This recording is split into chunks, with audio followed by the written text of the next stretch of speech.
So, in this fourth installment on evil and fiction, I want to talk about a pet peeve of mine. My name is Brian L. Jackson. I'm the author of two novels, Light Warriors and Chaos, and let's talk today about characters that are written as evil for the sake of evil. Um, these types of characters, this is something you tend to see in a couple of contexts, and some of them it's acceptable, some of it is not acceptable.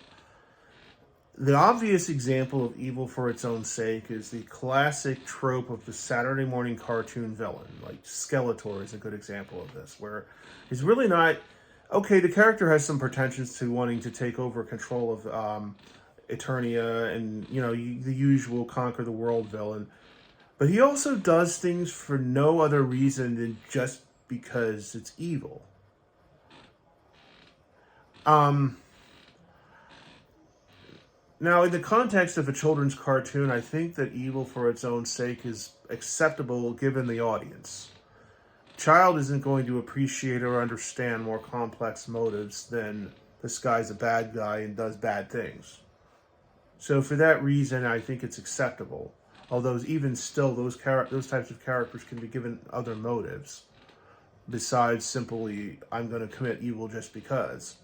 Um, I don't like this type of villain because I think in any context other than children's fiction, and you do see it sometimes in poorly written fantasy, poorly written science fiction, and there are also some examples of this in some of the classic literary tropes where there isn't a really huge attempt to explain why a villain is a villain.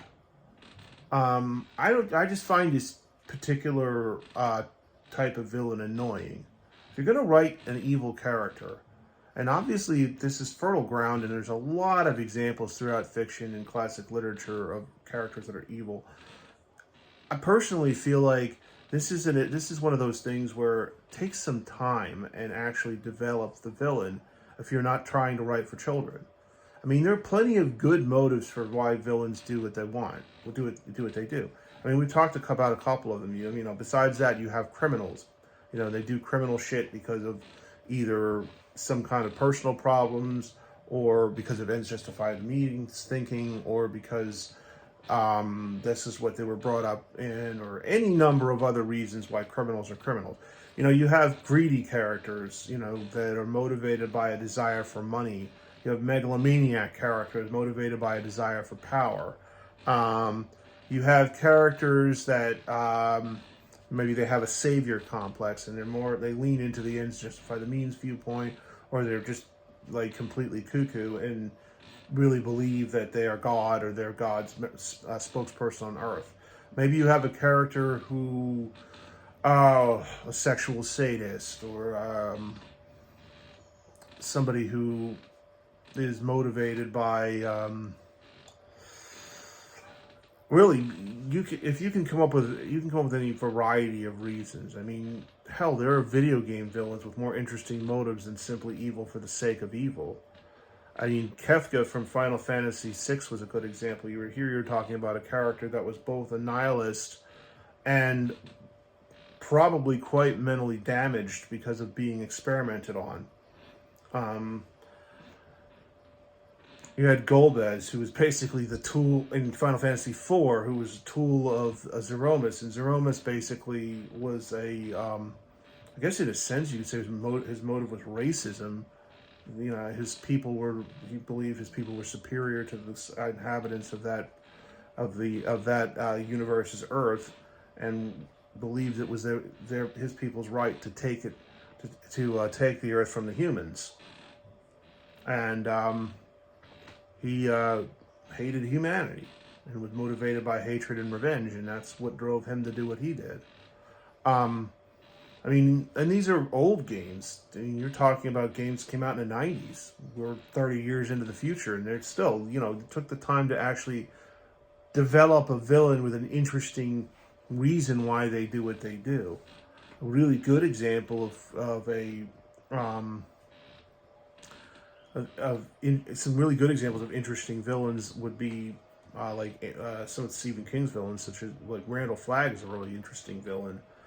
I mean, he has shades of being a moral nihilist. He has shades of being an ends justify the means character at times. He's even driven by revenge. I think you could make that argument, especially if you want to get into some of the backstory of the character outside of just the stand, where he was a victim of rape.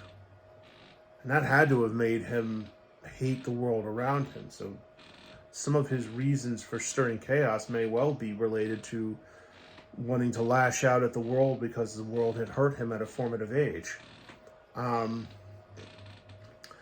Yeah, evil for the sake of evil, and just bluntly speaking, annoys me.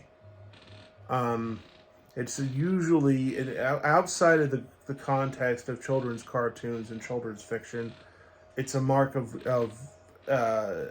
intellectual laziness, I guess would be how I would put it. It's not difficult to conceive of reasons why one does evil.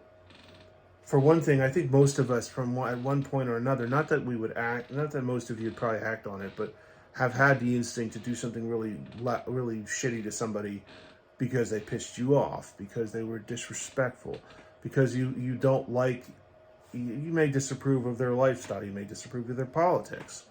Maybe they really offend you in some way.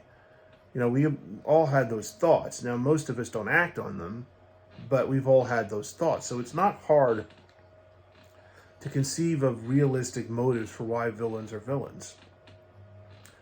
And I mean, like I said, evil for its own sake really annoys me. And the only exception I could really point to and say that it is acceptable under these specific circumstances is if you're dealing with the related type of villain, which I'm probably going to talk about in a future video, which is evil as a religion. Or a philosophy. Now, this is a little bit different than evil for the sake of evil, because the evil as a religion, evil as a philosophy, this is going to relate to a more complex and detailed system of beliefs of why evil is right, why evil is a path to take for this person. And I think that is acceptable if and only if you really take the time to develop it. And that's why I want to kind of talk about it as its own topic. So, if you made it this far in the video, thanks for your attention. I hope this was interesting. If you do like the video, feel free to like and subscribe. And if you are interested and would be so kind, I would encourage you to check out my novels, Light Warriors and Chaos. They're available on Amazon now in both print and electronic forms, and will soon be available in audiobook form as well. Thanks, guys.